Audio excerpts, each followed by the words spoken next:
আজকে একটা বিষয় নিয়ে মুখ খোলাই লাগতেছে।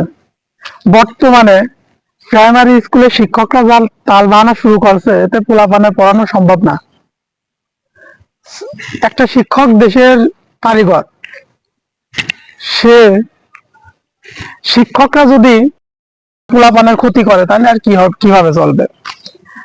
পোলাপান স্কুলে যায় ফেরত আসতেছে, সামনে বৃত্তি পরীক্ষা, মূল্যায়ন পরীক্ষা, পোলাপান স্কুলে যায় দেখে স্কুল বন্ধ। শিক্ষক আর কি লাগাইছে? দেশের সরকার কি করতেছে? এসব শিক্ষকদের হয় বাদ দিক, আর নয় তাদের দাবি দেওয়া মানে নিক। এই যে শিক্ষকদের জন্য পোলাপানের ক্ষতি হচ্ছে, এই দায়ভারটা কে নেবে? ছোট ছোট বাচ্চাদের যে ক্ষতি হচ্ছে, এই দায়ভারটা কে নেবে? এই দায়ভারটা কার উপর যাবে?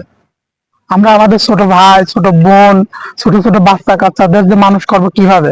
শিক্ষকরা শুধুমাত্র পরীক্ষার সময় এসে আন্দোলন করে। যে কোনো একটা পরীক্ষার আগেই দেখা যাচ্ছে এদের দাবি দেওয়ার অভাব নাই। সারা বছর এদের কোনো দাবি থাকে না, শুধুমাত্র পরীক্ষার আগে দেখা যাচ্ছে এদের দাবি, অগাধ পরিমাণে দাবি। বন্ধু, আমি আর কিছু বলবো না, তুমি বলো এদের শিক্ষকদের নিয়ে।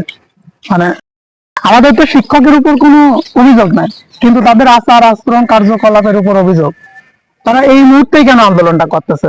তারা কিছুদিন আগে করতো না, পরীক্ষার পরে করতো। সালপাল স্কুলে যাচ্ছে, হাত বোর্ড নিয়ে যাচ্ছে, প্রস্তুতি নিয়ে যাচ্ছে, আবার ফেরত চলে আসতেছে গেটের সামনের থেকে। সালপাল স্কুলে ঢুকতেছে, আবার বের করে দিচ্ছে। শিক্ষা ব্যবস্থা এমন হয়ে গেছে যে প্রত্যেকটা জায়গায় 10টা থেকে 4টা পর্যন্ত স্কুল হওয়ার কথা, শিক্ষকরা 10টা থেকে 2টার সময় ছুটি দিয়ে দিচ্ছে। ফাজলামি লাগাইছে নাকি স্যাররা? দেশের শিক্ষা অবস্থা এতই খারাপ হয়ে গেছে বাংলাদেশের।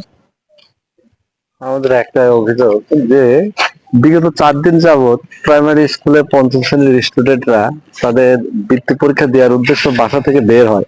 বের হওয়ার পর স্কুলে এসে দেখে যাতে যেখানে যে সেন্টারে এসে দেখে যে স্কুল বন্ধ, বলে যে কাল পরীক্ষা, আবার কাল যায়। এভাবে 4 দিন তারা ফেরত যায়। তাহলে আমরা যারা অভিভাবক আছি, এরা এদের যে এই যে ভবিষ্যতে এই দিনগুলো এভাবে নষ্ট হচ্ছে এবং সামনে তাদের লেখাপড়ার যে মান অবনতি হচ্ছে, এগুলো দায়ভার নেবে কি? কোন শিক্ষক কি এগুলো দায়ভার নিতে প্রস্তুত? শিক্ষকরা কি আন্দোলন করার আর সময় পায় না? পরীক্ষাটা নিত, পরীক্ষাটা নিয়ে তারপর স্থগিত রাখতো, অথবা 1 মাস আগে না বলে দিক যে আমরা শিক্ষকতা করবো না। হয় সরকার দাবি মেনে নিক, আর নয় তাদের চাকরি বাদ দিয়ে আছে যারা বেকার আছে, আমাদের মতো যারা বেকার আছে, আমাদের বলুক আমরা ফ্রি ক্লাস নিয়ে দিচ্ছি, আমরা ফ্রি ফ্রি স্কুলে সেবা দিচ্ছি, কোনো সমস্যা নাই। কিন্তু আমাদের ছাত্রদের কেন ক্ষতি করতেছে? আমাদের শিক্ষকরা তো দেশের সর্বোচ্চ ভালো প্রতিষ্ঠান থেকে তারা লেখাপড়া শিখে শিক্ষকতা করছে, কিন্তু তারা তো সবই বোঝে।